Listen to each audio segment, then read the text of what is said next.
a song that was supposed to give me hope, that sure did make me want to die on the inside.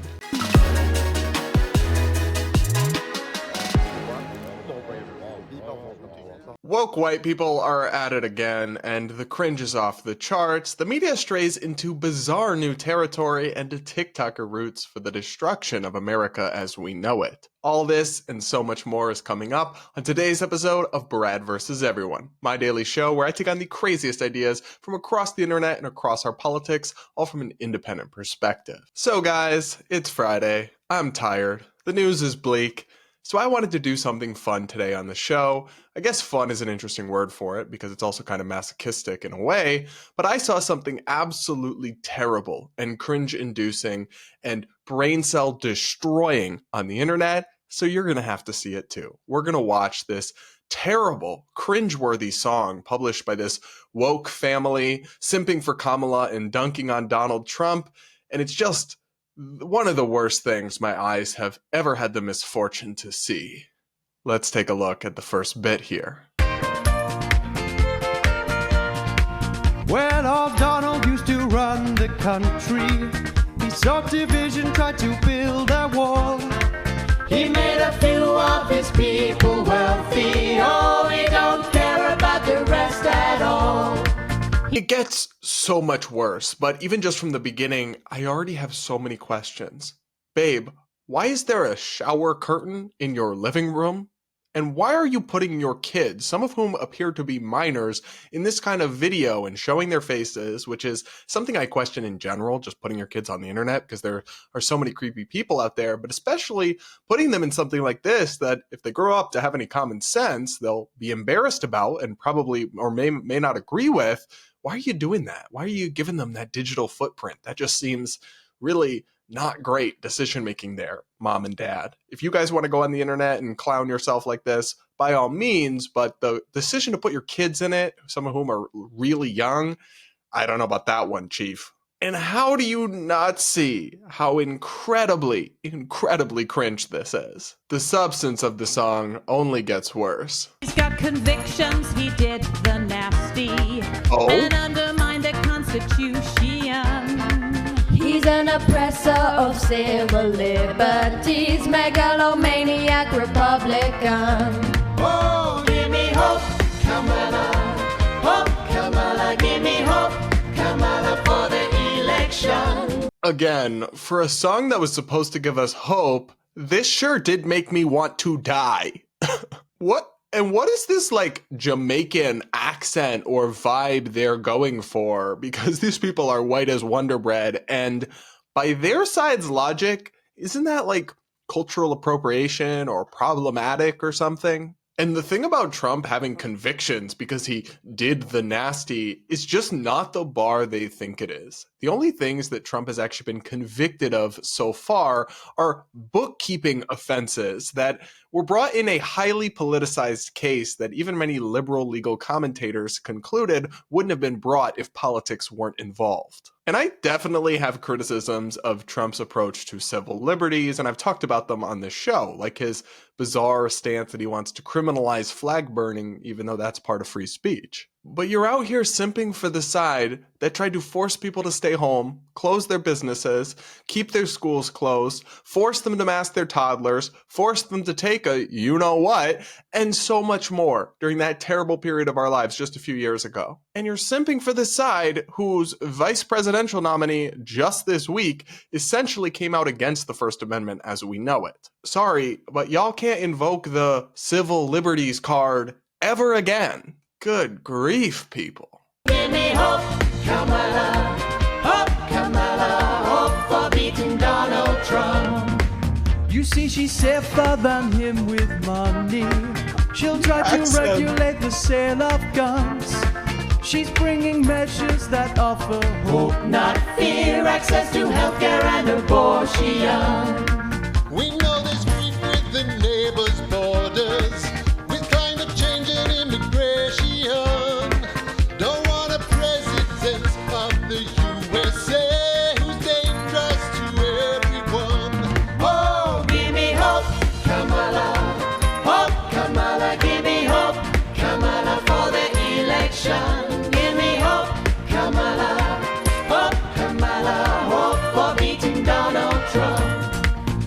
There's a lot in this little bit here, but did y'all just seriously suggest that if people are concerned about immigration, they should support the person whose administration has been in charge during the border crisis and support Kamala, who was made the point person on immigration by the Biden administration?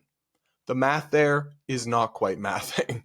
And if I was somebody who'd been a victim of a crime committed by an illegal alien or something of that sort, I wouldn't really trust Kamala to make me feel safer. Now, I will say the singing here, the actual music, isn't terrible. It's just the substance that's really cringe, or in this next part, descends into just objectively false propaganda. She's got a father who's from Jamaica. She had a mother who was Indian. She wasn't born into fancy money, oh, but had a good education. Well, you could vote for a weird felon who threatens bloodbaths and civil war. But it's a bad move to trust in the wrinkled husk Of a Satsuma that went off before. Oh, give me hope, Kamala.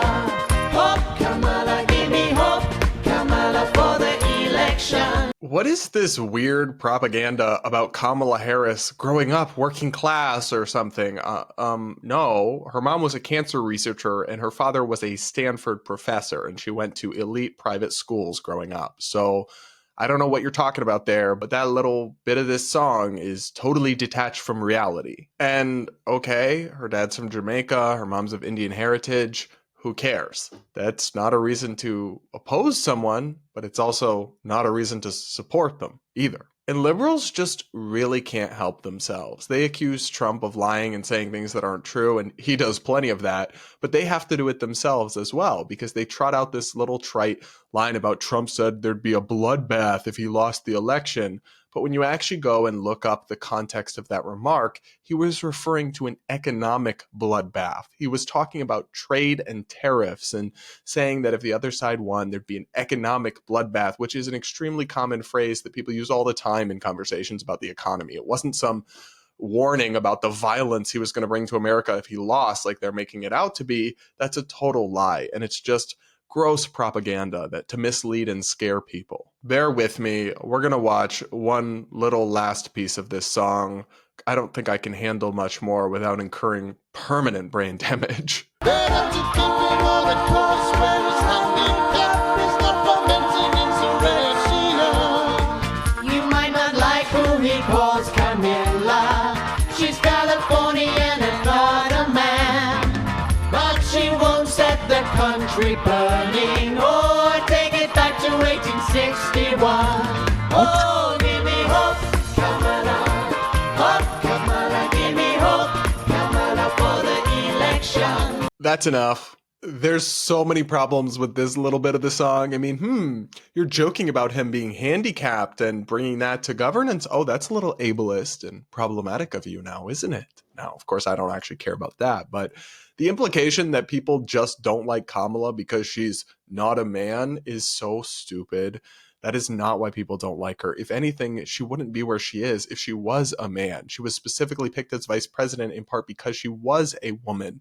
That Biden said that openly. And in fact, she's now got better favorability ratings than Biden did in her same slot when he's a man and she's a woman. So just stop with this whole BS victim narrative about sexism. Nobody's buying it. It's just not a significant factor at play here. And I rolled my eyes so hard at the part about Kamala won't set the country burning. Our country, huge swaths of our cities burned in 2020 amid violent riots and looting that left dozens of people dead, and Kamala Harris fundraised bail money for rioters. Give me a break, y'all. And again, I just think that Trump's critics are so deranged that they overdo it so much because there's so many valid complaints to have about him. But taking us back to 1861 to the Confederacy, what are you talking about? That is just so unhinged. He was president for 4 years already and he never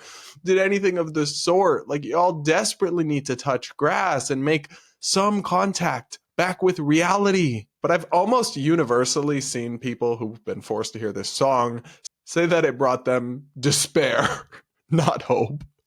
And look, guys, you can find cringeworthy songs from MAGA people framing Trump as like the second coming of Christ and all this stuff. And to me, all of it, all the cringeworthy stuff on either extreme is just a reminder of why it's so important to be independent, to be a critical thinker, to not just blindly accept one side's narrative 100% of the time, and to always individually analyze every policy, every comment, every controversy, every news story, and decide for yourself what you think about it. Don't fall into this herd mentality like that you see from these weird brainwashed woke white people, or that you see from the QAnon crazies on the other side. Just don't go down these paths, because one day you might just end up making a fool of yourself in front of the entire internet. But what did you guys think of this video? Did you enjoy suffering with me? Or are you mad at me that I destroyed so many of your brain cells? Let me know in the comments below, and do hit that like button. And remember, guys, I do pick a few comments to respond to in every episode, so comment with your thoughts, and if you leave it with a super chat or a super thanks, I'll definitely respond to it on tomorrow's show. Or I guess I should say on Monday's show. Up next, a left-wing newspaper just published perhaps the craziest headline I've ever seen. So remember the Just Stop Oil protesters who threw soup on Vincent van Gogh paintings and are now going to jail? Yeah, I talked about them before and how I think they deserve to do a little bit of jail time for their ridiculous antics that only hurt their cause and menace society. But apparently one columnist at The Guardian disagrees with me for very interesting reasons. She claims to have spoken to Van Gogh and says that he would support the protesters' actions. The headline reads, "Van Gogh is turning in his grave at the harsh Just Stop Oil sentence. I know, because I spoke to him." The author's name is Nadia Tolkinova. Sorry if I mispronounced that. And for context, guys, she is the creator of the feminist art collective Pussy Riot and a former political prisoner. Oh, interesting. In this op-ed, she writes, "I woke up to a call from Vincent van Gogh today. He told me he wants the Just Stop Oil protesters who threw soup on his sunflowers to be released immediately. I nodded and promised to do everything I could to ensure Phoebe and Anna would be freed soon. Our conversation continued. What would life be if we had no courage to attempt anything?" Van Gogh remarked. "We must try to keep courage alive." Vincent van Gogh died in the year 1890. But our friend here says that she spoke to Vincent van Gogh about this case that just happened this week. The math isn't mathing. Like, what? Did they just publish a story just making claims that are just obviously not true? I actually think it's funny that in order to make an argument in favor of the Just Stop Oil people, you actually just have to make shit up, because there's no reality-based defense of what they did. I just found this so bizarre that a newspaper would publish this and put it in the headline like this and just mislead people. Now, in fairness, if I had to try to understand this, I think this was meant as like a rhetorical device. She was just trying to do something, like as a hook to an article, or be creative or artsy-fartsy or whatever. And I'm not totally against that, but I think you should probably like disclose that or explain that at some point in the article, which she doesn't. Because if you're assuming that most members of the audience know that Van Gogh isn't a modern artist and was, lived in the 19th century, you're probably wrong. You're vastly overestimating the IQ of the average Guardian reader, or just the knowledge of the average person. At the end of the day, I don't think this is that big a deal, but I just thought it was really weird, really bizarre, and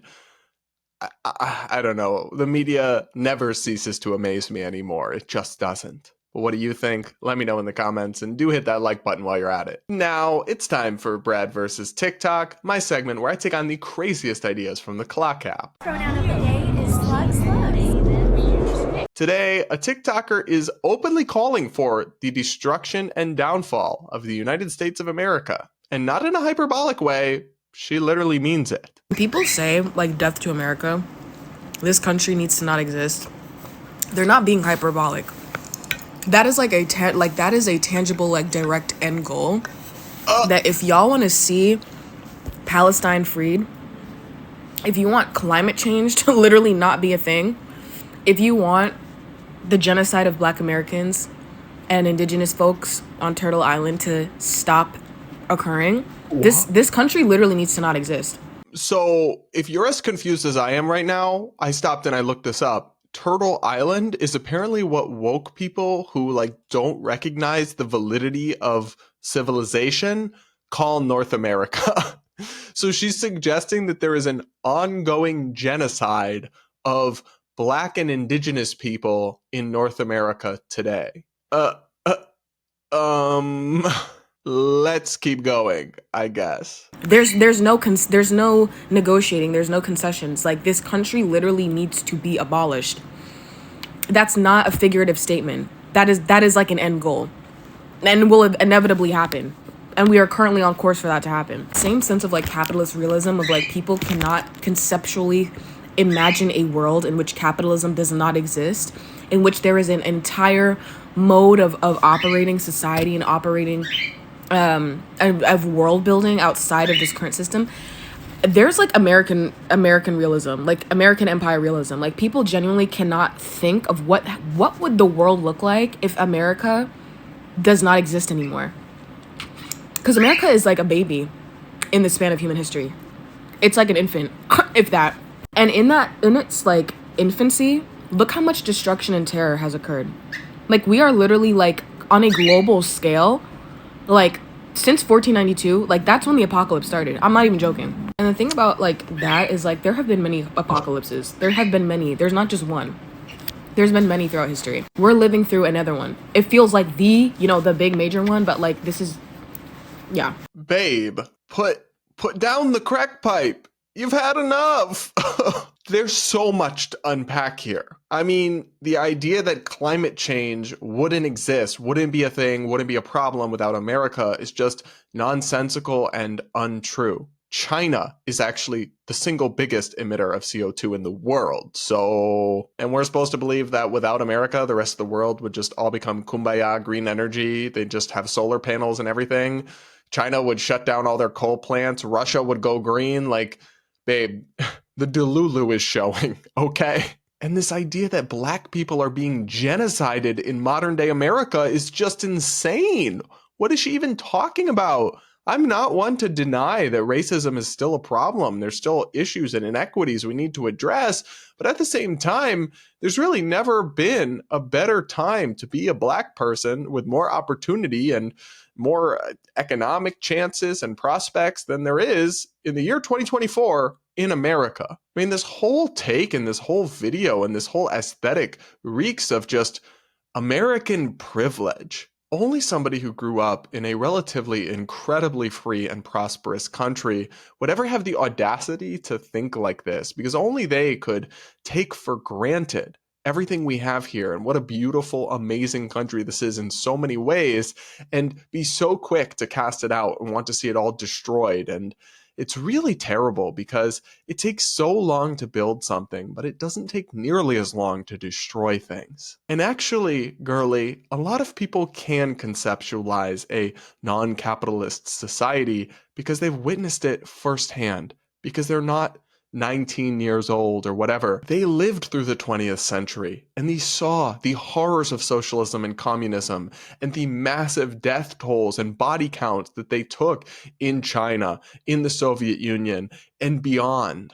They don't have to imagine a world without capitalism. They lived it, and it was terrible. People today have the same experience. I firsthand met people who fled Venezuela after that country was destroyed by a socialist dictator to the point of insane hyperinflation. And they flee to America and they are so grateful to be here and they can see what a wonderful country this is. But people like you can't see that. And you think somehow the rest of us just can't imagine a world without capitalism. No, babe, the ones who can imagine it because they've freaking seen it are the ones who appreciate America the most. Ooh, this stuff really gets me fired up because she spreads this to thousands and thousands of impressionable young people, and a lot of them just eat it up. Here are some of the comments. Death to America and land back would solve 99% of the world's problems.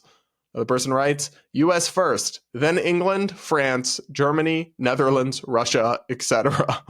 No, cuz literally, why can't I have an Xbox and a house for free? Why do we need money? America/capitalism is the most prolific cancer to ever exist. Capitalism equals infinite growth. Cancer equals uncontrollable growth. Oh my God. I don't know how to help these people. They might be beyond helping. They might. I mean, I'm sure some of them can still be reached, but some of them are too, I think, have drunk too much of the Kool-Aid. They're beyond the point of rescue. Now, this young woman did say one thing in her video that is actually true and correct and important, that America is a relatively young country. This experiment, especially because we've only really been free since after the Civil War, this experiment in human freedom and liberty is young and it is precious and it is vulnerable. It is not guaranteed to continue. We have to fight to preserve it, like Ronald Reagan famously said. But instead, somehow, we have young people, at least in some pockets of the internet, who've taken everything we have here for granted so much that they would burn down the kind of society that millions and millions of human beings for centuries and centuries could never have dreamed would be possible. That is bleak. I don't have any other words for it. It is bleak. What do you think of this video and this sentiment more broadly? Let me know in the comments. And now I'll read a few of your comments to wrap up today's episode. One person says, when your boyfriend proposes to you, you should respond with, I'm glad you asked. Oh my God, that would be an amazing way to get him to rescind the proposal and leave me. Another person writes, what should be done is to take accusations seriously, but do it with neutrality and actually investigate for the truth. And that's in regards to Me Too and allegations of misconduct. And I completely agree. There's got to be some sort of middle ground between believe women and don't believe women. Maybe the middle ground is take them seriously, but don't just default believe anyone. It doesn't make sense. Another person says, I think Amber Heard proved that we shouldn't believe all women. Yes, she did, but you didn't even need that case to know that women are human beings, and human beings are not entirely honest or entirely accurate in their memories all the time. Nobody is. Women, men, they, thems, anybody. Another person says, I don't blame the woman in the apartment at all. Anyone would be stupid to not take that deal. Oh no, I agree. I think some people misunderstood me, or maybe I gave off the wrong impression. I'm not mad at the woman for getting her bag and getting that $1,300 rent-controlled apartment. Of course, she should make the most of the system as it is. I'm mad that the government continues to perpetuate that system, which should not exist. I'm not mad at her. Another person writes, you called a panacea a pananka the other day. Today, cans became canes. I like your show, but I question your pronunciation of some words. Drag me. Read me for filth. I should do better. I'm sorry. All right, everybody. That's it for this episode of the Brad vs. Everyone podcast. Thanks so much for tuning in and joining me. Please do make sure you're subscribed if you aren't yet. Do hit that like button before you go. And do comment with your thoughts. I take the time to read the comments. I always love hearing what you guys have to say. And I do pick from the comments to respond to a few in every episode. So do leave your thoughts. And if you leave it with a super chat or a super thanks, I'll definitely respond to it on Monday's show. And with that, we'll talk again next week.